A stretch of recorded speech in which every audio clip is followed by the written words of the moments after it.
sky. Landed in a field, baby, next to I-35. Well, I don't know what they want, but it might be you and I. 25 months, baby. Hey folks, welcome to the Moot Point Podcast. This is your host, Moot Davis. Put on your helmets, strap on your diapers, and get ready. Ever since the day that took us in, we had to leave Earth behind. 25 lives. Hey, welcome, folks. Today, we have a dear friend of mine, Mr. Mike Mean, is going to be here. So we're going to talk to him in just a second, so get ready.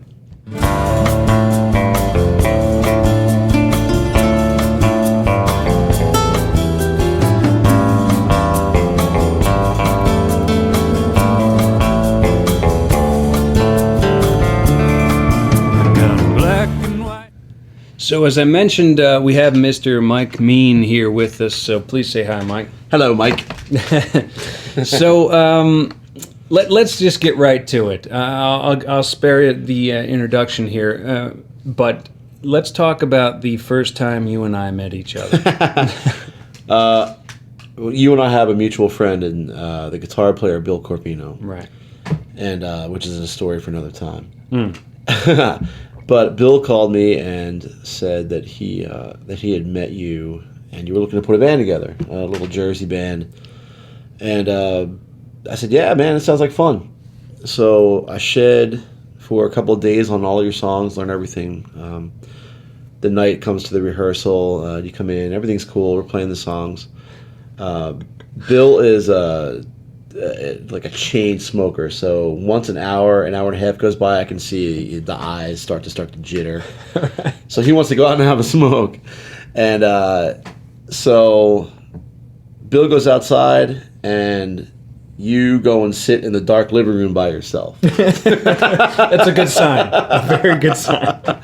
And I looked over at the drummer Joe, and I said, "What is he okay? Is he sick?" And Joe goes, "I don't know. Maybe he's maybe he's nervous." I said, "I don't know." So that was the first day we had we played these songs. Everything sounded great. Then you went and hid in the living room. Sounds about right. I don't think that describes the rest of our time together, though. We spent a lot of time together. No, it doesn't. So we had that initial meeting, and then we started to get together on a weekly basis and do these rehearsals, and then we started to play out, and then we started to work up the songs for the album that would become the Man About Town album. So I took these songs that I was still attached to the record label, Pete Anderson's record label, Little Dog Records out in California. I was still signed to that label, and I was still being held to putting out one more album. And so I would send all these song ideas over to the label, and they would just get rejected left and right for whatever reason. So I was kind of like on shaky ground and wasn't really like feeling my oats as a songwriter. But I thought, like, these songs, like, I didn't think that I lost my songwriting skill or anything like that. I wasn't sure what was going. So when I came and I was playing those songs, like, my world was kind of falling apart, you know what I mean? So it's no surprise to me that I hid in the other room. But so we worked up these songs. It was a departure too. I mean, a lot of these songs, they weren't anything like what you had done before. There was a little more of that rock and roll edge kind of creeping into them. Yeah. And you were finding your voice a little bit more, and it wasn't like, your Dwight Yoakam 2.0, Right. Or the Blasters, or anyone who they were trying to push you into that template or formula for. Right. So I think a lot of that was Pete's reaction was not good because he wanted you to be, something he could work with for the next however many years. And I think, you were finding your voice and writing great songs. I mean, those songs are fantastic. I love every song on that album. Yeah. No, I'm definitely proud of it, and I mean, I think my relationship with Pete had ended long before that, but I think that it was just the last dying sort of gasp of that relationship. But anyway, so You should read the emails at one point because they are hysterical. they're pretty magical. Yeah. Anyway, so I worked up these songs with these Jersey guys, and if you can't already tell, Mike is the bass player in the band that I've been using out here in New Jersey and overseas in Europe and stuff like that, and we've recorded together and all that good stuff. He's also a producer in his own right, and he's also a sort of a business guy. We've sort of put together a little label and put out the album Going In Hot together.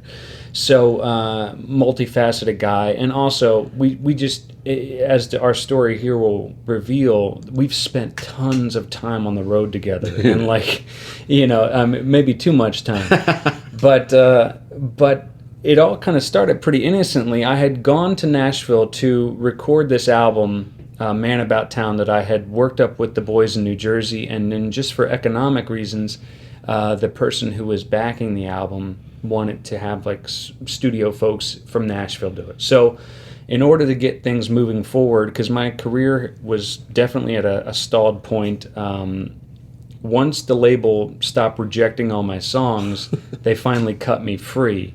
And so I was a free agent, and the next thing I wanted to do was try and get something out. And again, remember that when that happened, you got that letter. It was like out of the blue, right? Yeah. It was like, guys, I'm free. Yeah. It was so curious the way because you reject, and then suddenly, it's true. Nothing. You're done. I'd forgotten about getting that letter, and the place where I read the email was in my car. I'd just gotten back from doing a run in a park in my hometown. Was that the Jaguar? Yeah, I think it was the Jaguar. Yeah, a story for another time. Anyway, so I was able to line up a backer to finance the album, and I had these songs that I'd worked up for months with the New Jersey crew, and so I went to Nashville and cut this record. And so the New Jersey guys sort of understood why I had to do it, but there was still I don't know if it was bad blood, but there was definitely some funk going on. I think I understood more than anyone because of it's a business first, right? Right. We're fast friends and we have been for a long time, but at that point, it was like this experiment. I mean, you were even saying at times, I don't even know what I'm going to do with these songs. Right. Work them up and maybe we make something out of them, or right. Maybe go wash cars. I don't know. Right. Which was, I mean, it was so close to the bone that it could go either way. Yeah. So I mean, I understood, and I was okay with it, and I understood, and I think the other guys might have been slightly more put off, but. We were all okay. I think after the initial kind of saying you were going to go down there because you recorded with other people before. I mean, right. It's just the way it works. Yeah. So I went down to Nashville, recorded this thing, and then started booking shows in Nashville. And I hadn't talked to Mike or the rest of the boys in the band for a couple of weeks, and then I call Mike out of the blue and say, "Hey, I got this show in Nashville. Do you want to come and play bass?" And then that kind of started it. I mean, we met somewhere in the middle of the night, along the way, and then drove to Nashville. Yeah, I parked my car at the Philadelphia airport. And you picked me up there. And we made it to about... Well, first we were probably halfway between Philadelphia and Baltimore before you were too tired to drive, which I thought was really funny. Yeah. And a sign of things to come. Yeah. But and then that's when we were having that conversation about what all transpired and maybe what it would take to make amends or just to kind of continue the relationship, because we were going down there to play with other guys. I mean, it was Blake. On drums, right? Yeah, it was a totally different band, but I pulled Mike to come down, and that really sort of started and cemented our sort of friendship, and then what would eventually become our working, deep working relationship. So and me driving, and you driving. Now, the funny thing about that night is you remember me conking out pretty quick, but I remember you conking out pretty quick, and then I would had to take over. Yeah, so it was that first one was it's a mutual. Yeah, it was mutual beating. But yeah, so and then eventually it got to the point where Mike and I weren't just going down to Nashville, but we were doing full tours. I mean, literally all the way out to Texas and back, and sometimes we were in California together. I mean, just a whole bit. So, and this was like we booked these duo shows where I talked Mike, and I talked Mike, who's a bass player. I talked him into playing electric guitar. Well, the whole story. So I just wanted to buy an acoustic guitar. That's all I wanted, was a little acoustic guitar to play strummy stuff to. Mm-hmm. And it was in Austin, and I'm just looking at these guitars, and they were okay. They weren't great guitars. And then suddenly it was, you should play electric guitar. Right. And I said, why? And then it just went from there. And I was like, well, then we could do these shows together, and it'd be a lot better. And so he talked me into playing electric guitar, which I've never done. Excellent. And then we did a lot of shows that way too. We did a lot of shows that way, and it was great because it allowed us to be pretty mobile, because two members of the band, I mean, still had full-time jobs. Not that you didn't. You had a full-time job, but you were able to do it remotely. Yep. Which was a whole thing in itself. But but the other two guys would have to, we'd book the bigger shows, say in Texas or wherever, and then those guys would fly in once we've driven there with all the gear and all the shit. So, taking the beating of the road, right, while those guys fly in and fly out. Right. But yeah, I mean, it was great. It was great times, and it's so funny that now that we start to talk about it and think about it. It's hard to even encapsulate one of those horrible incidents that we had on the road, and try and transfer it to people so they'd understand what a death sentence it was. Well, before we had the booking agent, it was all kind of up to our own. Our that's own the other will, thing. So that's the other thing. Yeah, I was booking the shows mainly, and then we go out, especially the very first tour, which was something that I cooked up completely on my own, and I had no idea how I was going to get through it. And then 2 days before, I somehow talked you into coming with me. Yeah, and you were just crazy enough to go. Hey, it sounded like fun. Yeah. Is that the time we drove to Chicago just for laughs? Yeah. So the Man About Town album had just come out, and we started this very long duo tour. And where was our first show? Do you remember? That place by the ball field? Cleveland. Yeah, Cleveland, right. Something Mike's. Right. Yeah. And so we went out to Cleveland and had our first show. And now this is the very first show, and this is before Mike became a guitar player. This is when he was still playing just upright bass, and I was just banging on an acoustic. Yep. And so we had the one show, and then we had a couple of days in between because I'm booking it. We opened for a band called Cordovas. Oh, right. And they were really cool. It was the guy that was the music director for one of those talk shows. Right, yeah. They were really cool to us. That was a good first one because the rest of the shows were pretty abysmal. Yeah. There is that. So I had a friend who was the general manager of this joint called the Union League Club of Chicago, which is this real sort of hoity-toity private social club. Yeah. You have to wear a suit everywhere. In Chicago. Yeah, you have to there's a dress code and the whole bit. Now, we're bums. I mean, literally bums. Just complete degenerates.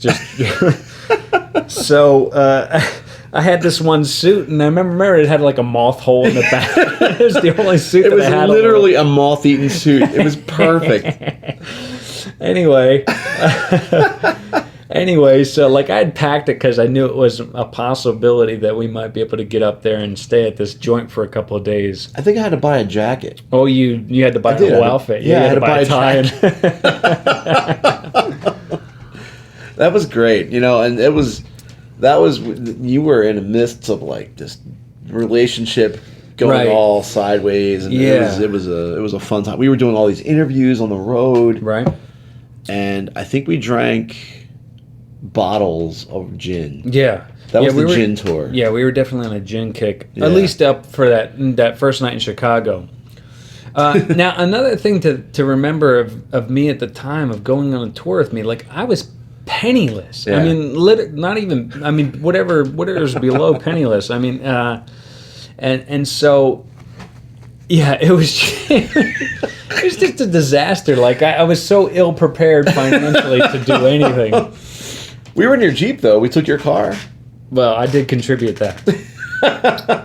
See that? I'm not all bad. It was one of the few times we took the Jeep on the road. I mean, we took it for a few times in the beginning, but the upright bass just never worked in that Jeep. Yeah, once you had anything else. Yeah. So, but it was a lot of fun. I mean, I remember you going and doing my favorite interview you've ever given is that Sunday night when we had just gone there on a whim because we had a show in Cleveland, then we had a show. I forget where the next show was. Maybe Dallas. I mean, there was no reason to go to Chicago, right? Except that we got these free rooms and we were going to go. Yeah, drink. yeah. It was completely pointless. So we drove up there and we drank at the Elephant and Castle. We cleared them out of all of their gin, right? And then we went to this crazy. What was that hotel? There was a really high end hotel in Chicago that you wanted to go hang out at. Well, there was a hotel that. Was it John Barrymore? Yeah, John Barrymore. Like I'm a big fan of Errol Flynn and John Barrymore, old Hollywood actors from the heyday of Hollywood.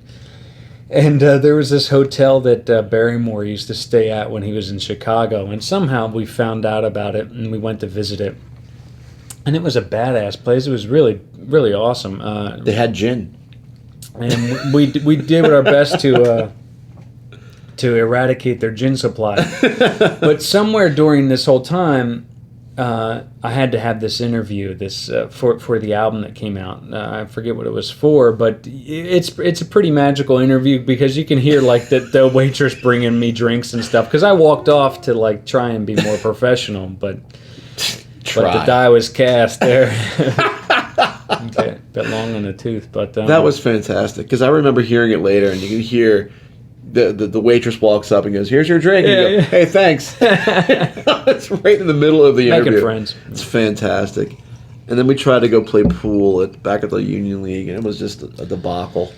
Right. Well, I mean, this is pretty typical. I mean, so again. The whole story, it's again, we're trying to learn how to tell these stories because, so we get to the Union League Club. Mike had to buy this full outfit. We show up in were we in my Jeep? We were in my, I had like not Packed like a full of small junk. Jeep, but like one of the large Jeeps that you could pack junk into and drive around. So I had this moth-ridden suit. Mike has this suit that he bought off the rack. I think the tag was still on. Yeah. It's great. And like part of the deal is like when I thought it'd be a good idea to go and see the general manager. So me and Mike rock up to his like office on the top floor or whatever, and like. Yeah, I don't know. Like it's been 2 days on the road, which isn't much at all. But we were already a mess. Yeah. So we go up there, and I guess he could only see me from the front, and he couldn't see the moth hole. And he goes, "But he said, what? You look prosperous."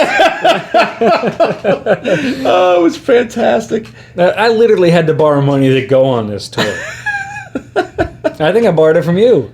That was the tour before that. Oh, yeah. Oh, that happened a lot. Don't worry. Don't be angry. Who's angry? I call it a learning experience. Yeah. Well, what did you learn? Don't give money to Moot Davis.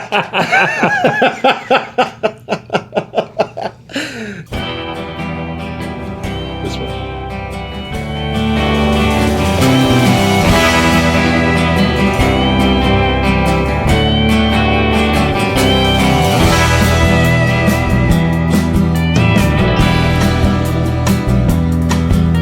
The White House paint is peeling bad. Cry from the wood, the sounded so sad. And there was leather boots on rotted wood, and a lone figure on the front porch stood, just standing there staring out at the rain. And he took a little trip back to memory lane. Take me back a one night, never Dixie Lord. He was behind the wheel of that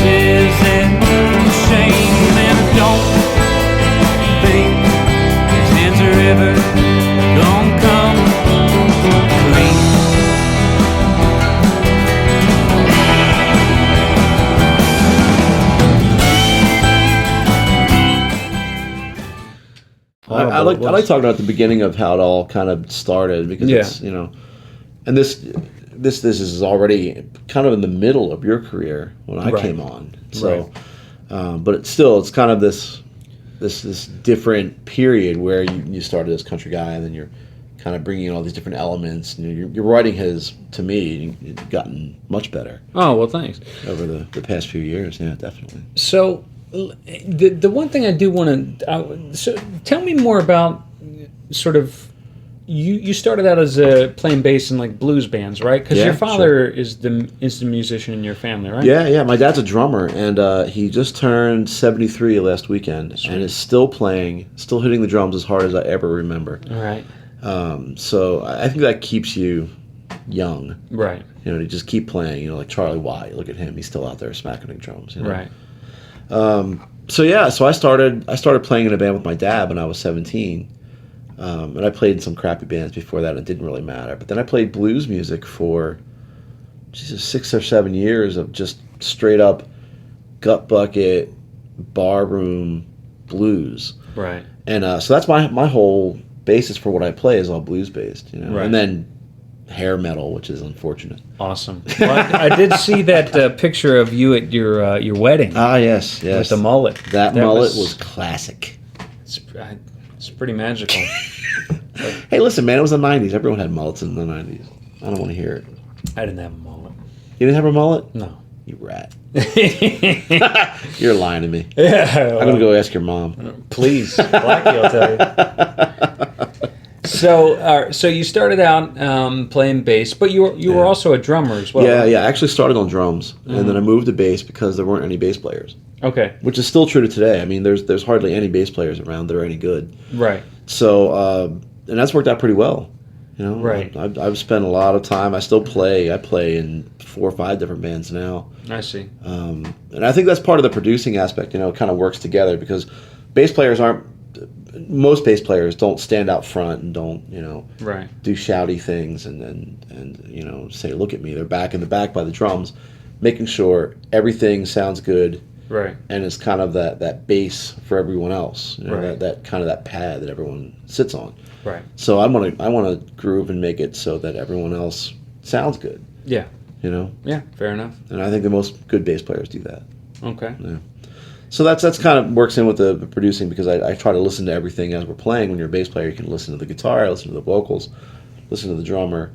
Right. So when I go and act as a producer, it's the same thing, but on that next level up where you're kind of pointing and say, play more of that, play less of that. Right. Bring that up here. Yeah. Yeah, totally. Yeah. So now you grew up on a farm in New Jersey, is that right? Yeah. Did I remember this correctly? Yeah, outside of Glassboro. Very rural. Which was cool because we could play at full tilt and not bother anyone. I mean, the next neighbor was a half an acre away. Right. And very sparsely populated. Across the street from us was just a field that they grew soybeans in or corn. So we would play full tilt until 2, 3 in the morning, and it wouldn't bother anyone. It'd be great. Right.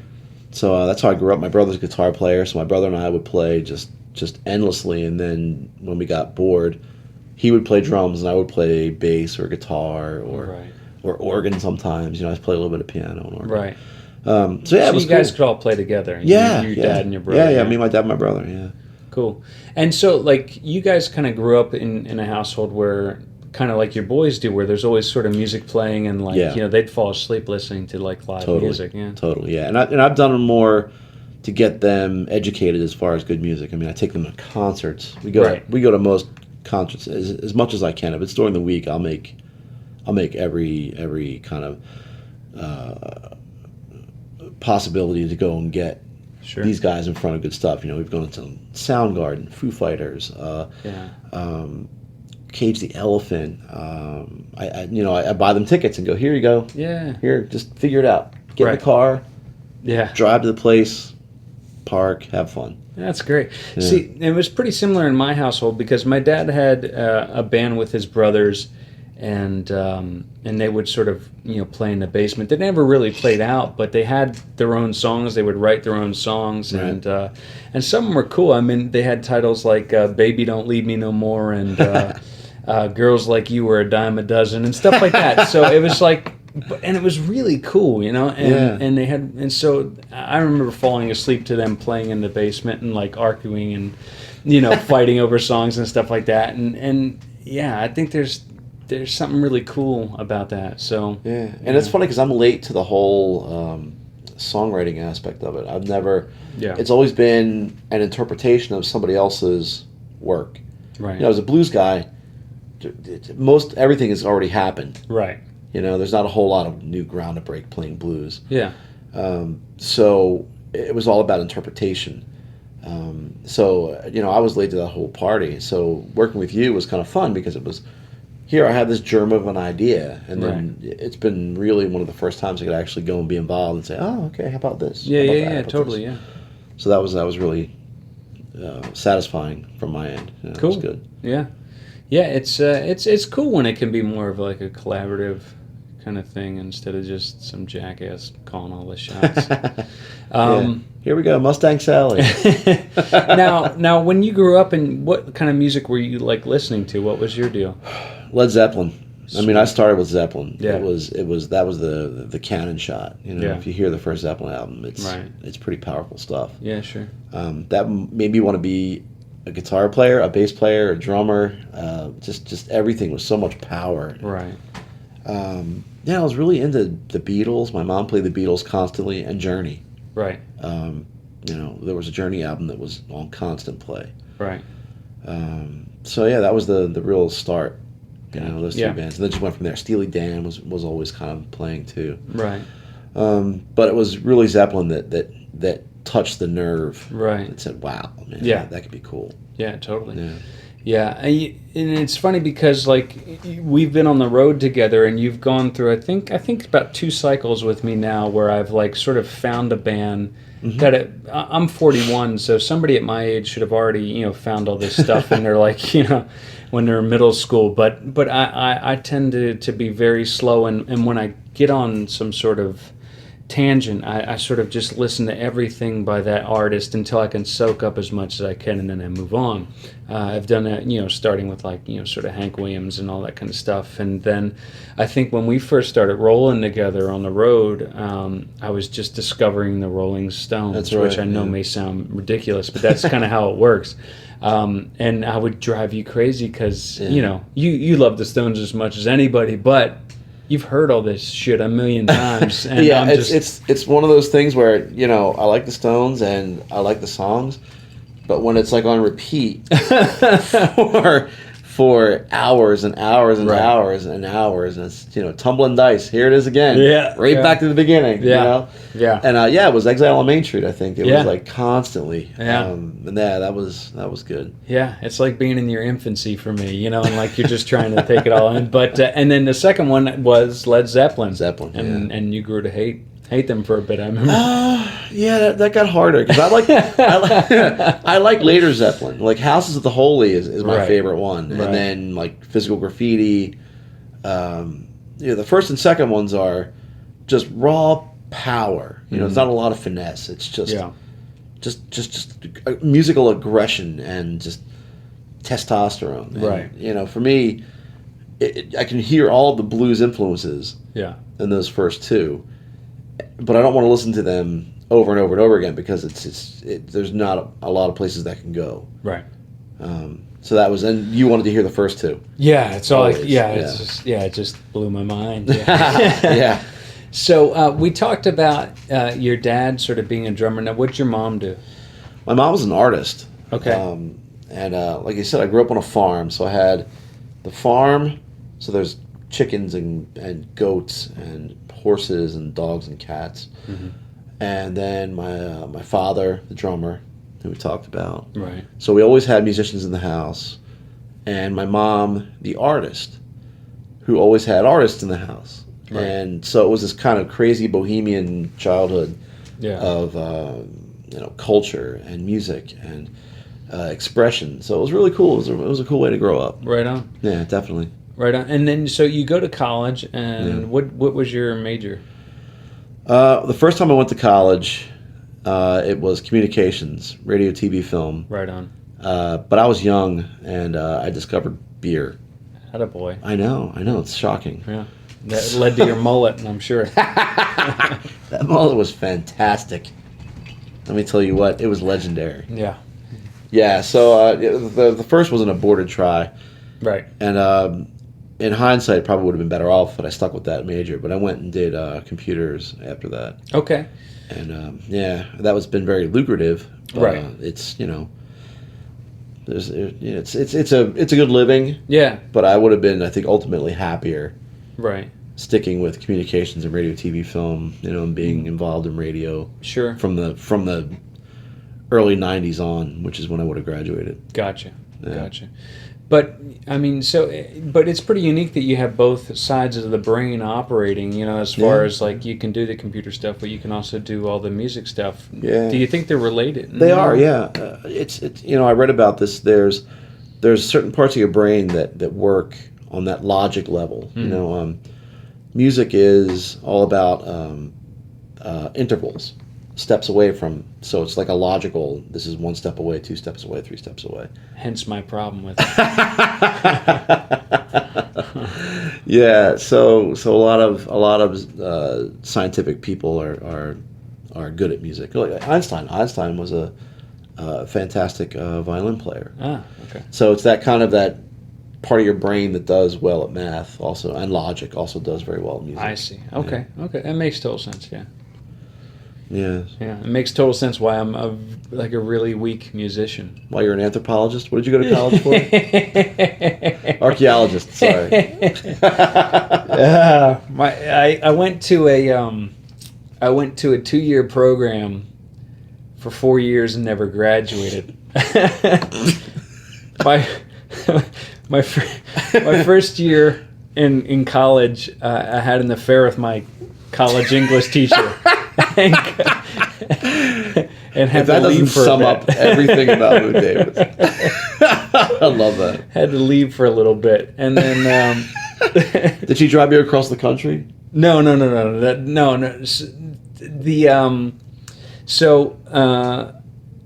I had. I started going to English class, obviously, and I was also enrolled in this thing called the High School of Performing Arts. So I'd already graduated high school, but I started this sort of, it's not quite a VOTEC, but it's like some sort of it was a performing arts school that you'd go to part of the day, and then the other day you'd take your mandatory classes in high school. I got into this or found out about it a year too late, so I started it as a senior in high school, and so when I graduated from high school as a senior, I still had one more year to go at this performing arts school to graduate. And I sort of started out, before I ever did music, I was a stage actor, and it was directly because I went to this performing arts high school. Anyway, so my first year at college looked like the morning I would go to these high school of performing arts classes, and then the afternoon I would go to my regular sort of college classes. It was all on the same campus, and somewhere in the first semester I had made a connection with my English teacher, and she and I Fridays was our day, and we'd sneak off and go to this joint called the Rusty Scupper. It sounds filthy. And like I was 19 at the time, but with her, I was able to drink, and I was always dressed in this ridiculous outfit anyway. Did you wear a tuxedo? Huh? Did you wear a tuxedo? No, I didn't wear a tuxedo. No, I had this double-breasted suit that I would wear everywhere. Don't look at me like that. It's not like you've never just rolled out with a tuxedo just for laughs. So anyways, so I remember we were at this joint called the Rusty Scupper one day. Now, I used to have these really shitty vehicles that never had radios in them. But the particular one that I had at this time was called the Brown Bomber, and it was just this shit-colored car. But it was an Impala. So it was cool. It was a cool car, and had the big bench seats and the whole bit. And anyway, we went to the Rusty Scupper, and for whatever reason, we didn't take her nice car. We took my, crappy car. And so I drove us there, and we had a few drinks. And then next thing we know, we're in the back seat of the brown bomber, sort of making out, doing our thing. And then she's like, oh, I got to go and pick up the kids. So I said, well, you're gonna have to drive, because I think I definitely have a whole thing about drinking and driving. It's pathological. Anyway, I don't. So I said, will you drive? And she said, yeah. And I said, no, it's funny. All the time I've had this car, I've never sat in the back seat. So she's like, well, I'll just stay back there. So I did, and she started driving. Now, there's this long road that connects Princeton to Lawrenceville. And it's like a long, windy country road. And I remember, as we're going down this road after having like a lunch and some drinks and a makeout session with my college English teacher, I remember looking down on the floor of my car and seeing my book bag, right, with all my books. And I remember well, I'm never going to do English homework again. So I rolled down the window and I started ripping out all my homework and dittos and copies and all that kind of stuff and throwing them out the window. And then as the teacher's driving, right, I turn around and look out the back window, and I see all my sort of homework papers and assignments and dittos sort of just falling to the ground. But shortly after that, I met another sort of married woman in a play I was in, and stopped going to English class. So, and that's the woman I ended up going cross country. So wait, did the English teacher give you an A? No, I got a C. A C? Wow. Better than Bill did you?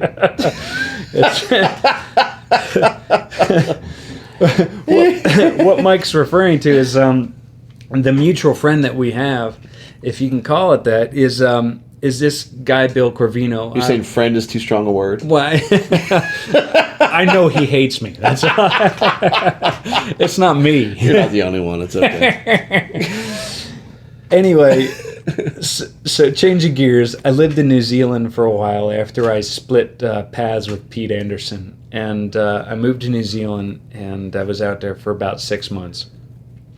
Right after I got into New Zealand, I got an email from the folks at Universal Music France saying, hey, we have 2 of your songs on a compilation CD. They're doing really well over here.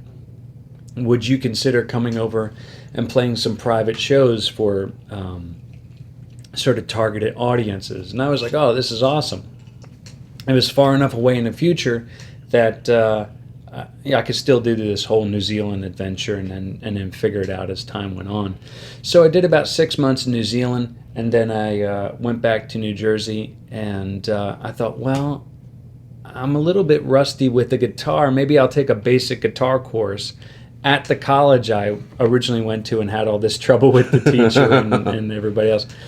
And so I signed up for a basic guitar course, and this guy, Bill Corvino, is the teacher. Now, I go to about 2 classes, and during those 2 classes, me and Bill, we hit it off, and, I give him the first 2 albums, and he's like, oh, Pete Anderson. Right. Pete Anderson produced your stuff. And he was a huge Pete, still is, a huge Pete Anderson fanboy. Right. Which is cool. I mean, Pete's a killer producer, killer guitar player, and if you don't know who Pete is, Pete produced all of Dwight Yoakam's albums, and he also produced Katie Lang and Roy Orbison and all those folks.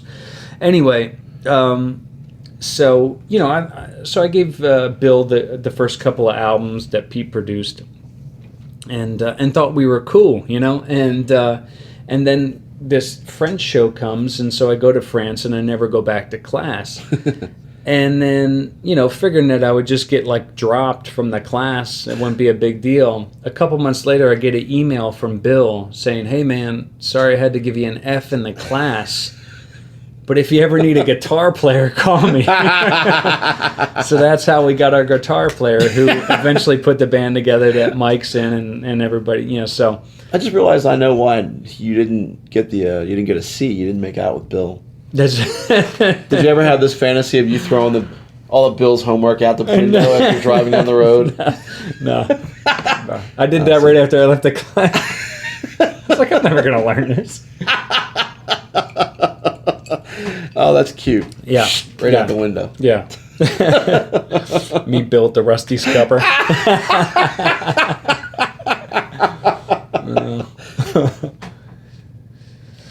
Well,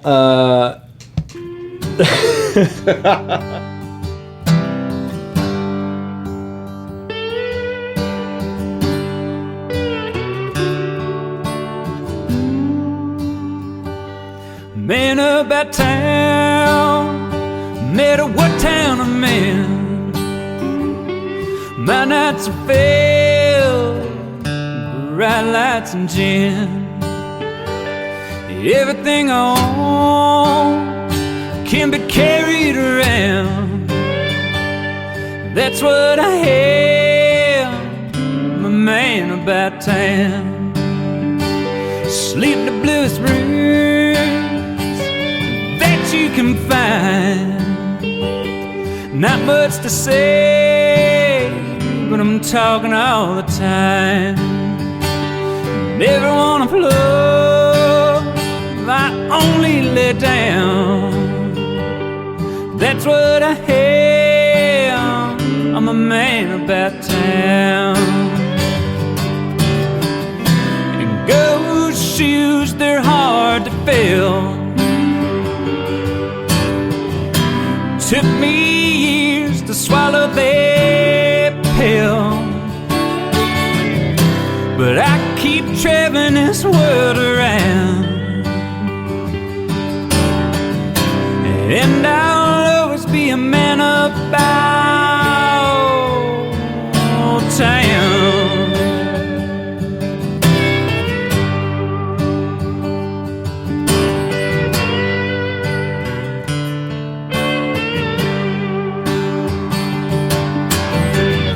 And ghost shoes, they're hard to fill. Took me years to swallow that pill, but I keep traveling this world around. And I'll always be a man about town.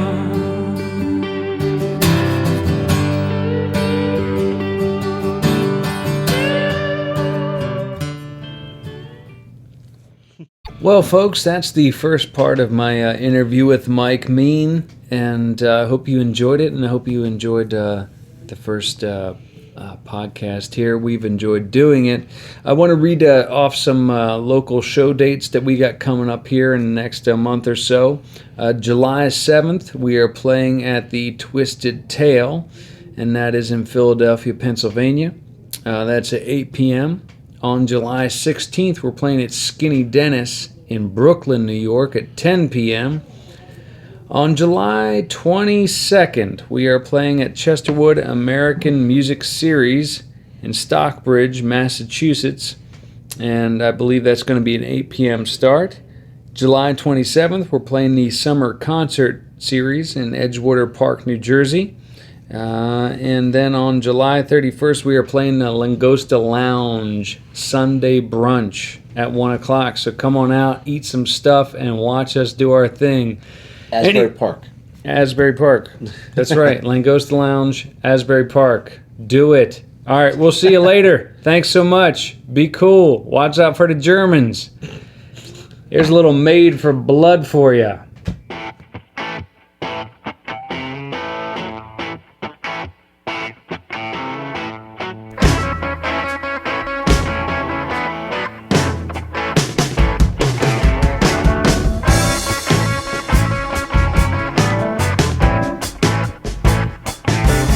Better hide.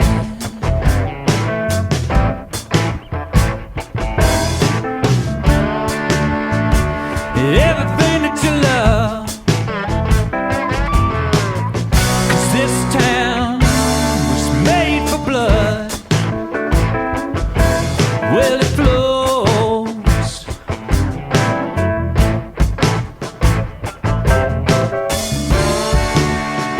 All in the gutter at night.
was made for blood.